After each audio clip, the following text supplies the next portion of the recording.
This is a love story. We broke up before we even began. The first time I met Tyler, I liked him. Second time, I fell for him. The third time, I left him. Because just 2 weeks before our first date, my dear friend Kelly asked me a question that would change the course of my life. Would you help me make a baby? And maybe not just as a donor, but as a father? Now, at the time, I thought this might be the weirdest thing that I could ever do, like gay guy picking up stakes and moving across the country to Seattle to try to make a child with a queer woman. I said yes. Even though Tyler was a catch, even though he looked at me like I was worthy of being loved, even though we had just begun.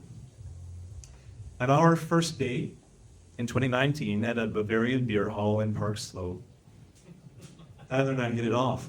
He was adorable, curly locks, kind, curious, and yes, sexy. He'd just come to New York, still young, but already grounded, thoughtful, and fully himself in a way that it caught me off guard. And he adored me. I could see it in his eyes. We were good for one another. But I girded my heart. I left Tyler. I left New York.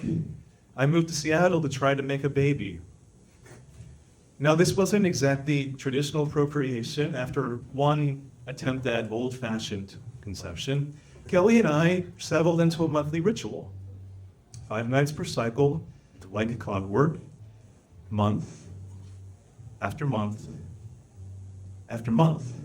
And 22 cycles passed, 22 months of trying, and at the end of each cycle, Kelly would come to me. And she'd say, well, it's burger and milkshake night. And I'd know that there was no baby, no dream fulfilled. And eventually I began to lose confidence in my own body.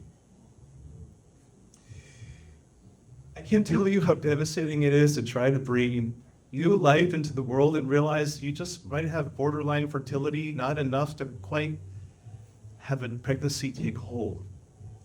And it wrecked me. I was grief-stricken, and not just because I wouldn't become a father, but because I had tried so hard to be enough, and I had failed. Quietly, shamefully, privately. It wasn't enough. Now, years later, Kelly did give birth to a healthy baby boy named Orion, and she came to me and she asked me a question. Would you be his godfather? And I said yes. And now I have a beautiful godson whom I love very much. But at the time, I was grieving and I was exhausted. I left Kelly in Seattle and I came back to Brooklyn. And then Tyler was there. We got back together. It was good, pretty dang good. And then it wasn't. At times things were bad between us. There was heartaches, there was hurt.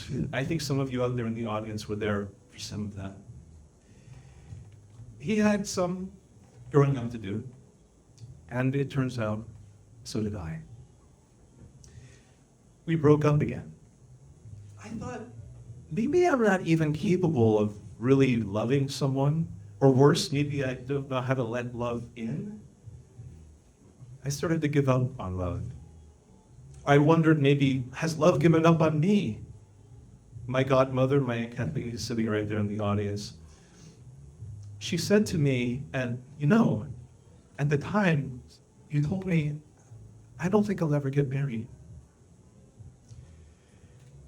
I closed off my heart, but Tyler, you never gave up.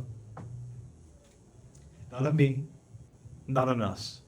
And slowly I began to see him not as the boy that I had left behind, but as the man that I know this is my chance to love.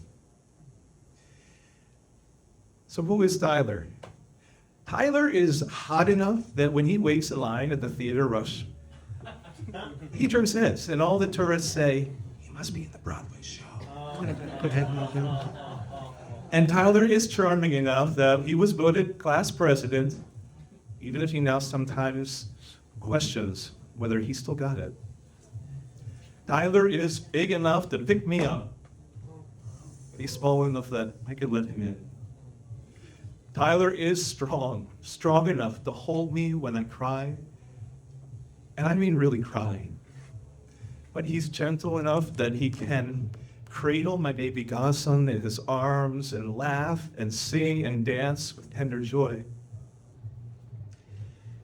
Tyler is serious enough that if I were, God forbid, hit by a bus, he would be the first person I called when I woke up in the hospital. And Tyler is silly enough that one night in our hotel room in Oslo, he performed a mock burlesque show, swinging his underwear around in the air after a long day sailing the Narrow just to make me smile. Tyler is brave enough to face his own demons. But he's vulnerable enough that sometimes a scared little boy peeks out, wide-eyed and afraid in a big world.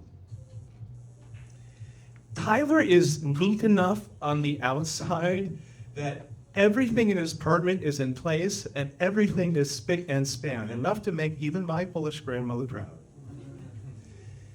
But on the inside, he is messy enough that all of his shit that he thinks is a burden on me is actually a gift.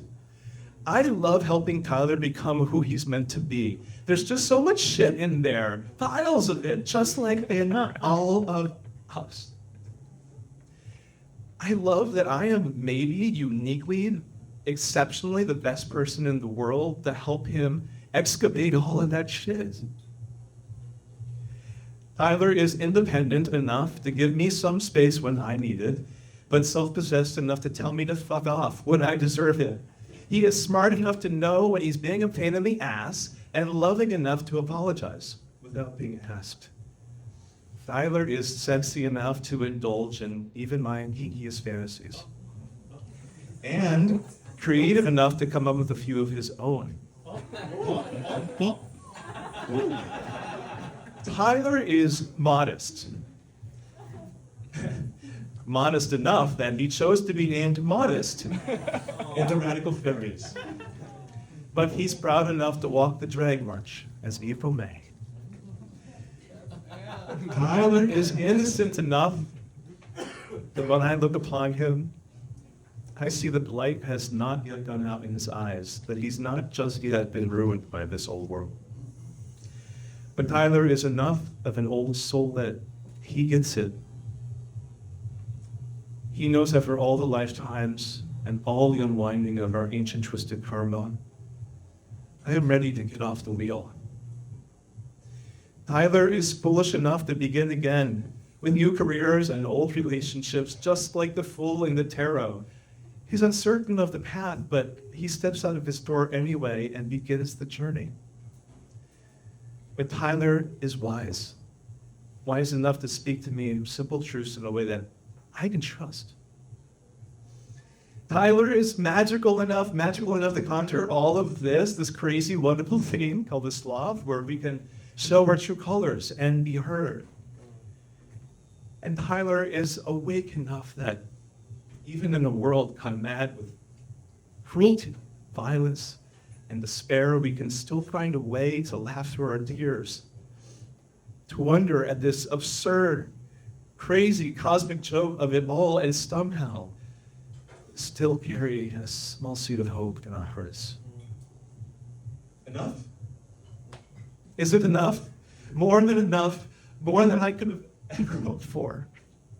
It's enough that I can finally lay down my foolish pride, the kind that has always masked my shame.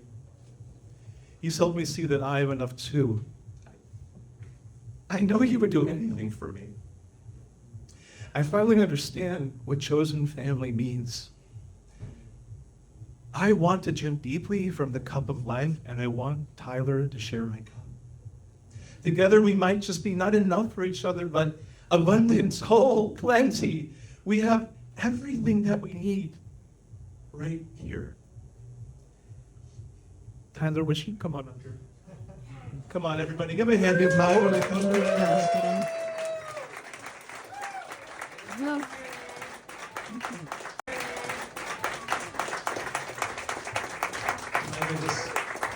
This story would not be complete without your voice. Somewhere between Fire Island and Theodore Ridgeline, somewhere between the heartache and the hope, somewhere between the leaving and the coming back, somewhere it's lost the dream, and somewhere between the dream lost in Seattle, what I thought was behind me was actually home. And suddenly love wasn't something that I had to chase after or earn or grieve. It was standing there right in front of me in the form of you. You thought, Tyler, that I volunteered tonight to fill a spot, but I needed this mic.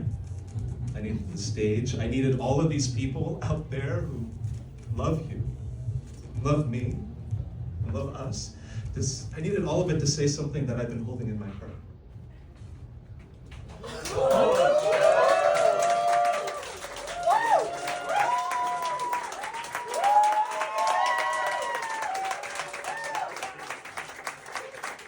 The Patrick Army, love hasn't given up on us.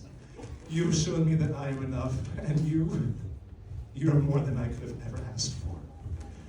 I love you. Will you marry me?